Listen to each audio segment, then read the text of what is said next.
I'm Nicky Mih, founder and MD of Free to Shine. A little over 7 years ago, I learned about sex trafficking, and Edmund Burke's quote has always stuck with me. All that is necessary for evil to prevail is for good men to do nothing. And when I thought of it like this, that these girls are being tortured with acid, electrocuted, and raped more than 10 times a day because you and I are doing nothing to stop it, I knew it was time for us to step up. 7 years ago, I went to Cambodia and spent a month with survivors of sex trafficking. I saw terror in the eyes of girls who had just been rescued. Sina was 13 when she was trafficked. She was kept in a large cupboard in a nice hotel and brought out when men paid to have sex with her. And one day, a customer complained that she didn't smile while he had sex with her. So she was stripped naked and put in a coffin for 2 days with biting ants. The only thing that stopped the ants from going into my eyes were my tears, she said. And from then on, Sina smiled each time a customer raped her. It changed me. It taught me to spend my time doing something that really mattered. So I asked these survivors what they wanted and how we could help. They wanted to end sex trafficking. They explained that when girls are rescued from the brothels, the traffickers don't go without girls. They just go out into rural villages and take a new young girl. They wanted these girls to be protected.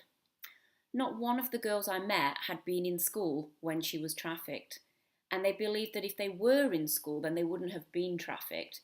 If they were in school, they would have been safe. These survivors had identified a gap because there were organisations collaborating with the police on rescue operations.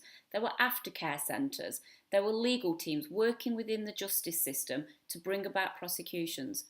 But I couldn't find an organisation out in these rural villages specifically identifying these girls before the traffickers did. And so was born Free to Shine. Our team begin by assessing a new area. We meet with commune leaders, village leaders, police chiefs and school directors. We conduct initial assessments with families and their girls and gather additional information from the neighbours. We identify girls at high risk of being targeted by traffickers. Get her a uniform and a bike, fill a bag with books and pens, and most importantly, we visit her every month to keep her in school and keep her safe.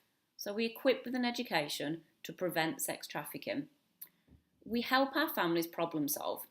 Whether they're encountering financial difficulties, loans to pay, not enough food to eat, health issues, alcohol abuse, family violence, we provide education and guidance to help them find their way through it, all the time keeping their daughter's safety and right to education at the forefront. We build strong support systems within the family and community to enable girls in difficult situations to remain in their communities rather than being placed in institutions and orphanages. Rui was 8 years old when we found her. Her and Grandma lived outside on a wooden bed that was wrapped in plastic, and they got wet every time it rained. The first time we met Rui, she told us, "I sometimes borrow a neighbour's bike and cycle to the school. I stand outside the gate looking in at the children learning in the classroom, and I hope that one day, maybe I too can sit inside the classroom."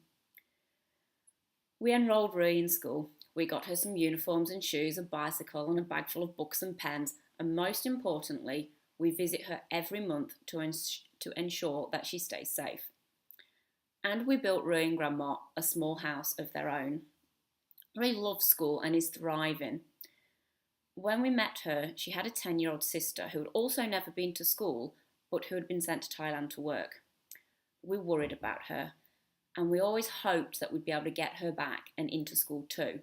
Well, after a year, we were able to enrol her in school too, and like her sister, she is thriving. What we do works. Chovi was 13 and had 4 younger brothers and sisters. She'd been on our programme for about 6 months when her father died in an awful road accident. Mum was 7 months pregnant, so not only did they lose a father and a husband, but they also lost the only source of income that they had. And this placed Chovi, as the eldest daughter, at even greater risk of leaving school in order to support her family. We provided just a little additional help to this family while they were in crisis. And not only did Chovi stay in school, but she asked Frida Shine to provide her with a whiteboard and pens, and now she teaches small classes in Khmer literacy and basic English to her neighbours. We're a professional organisation with high standards and a focus on quality and results. We work in 44 different rural villages, and over the last 2 years we've raised over $500,000, and with that we've kept 700 girls safe from being trafficked. We've got 5,000 library books being read, and we've provided access to safe drinking water and a veggie garden to every girl on our programme. And we've built 10 houses. We invite you to get involved and support us in securing children's safety.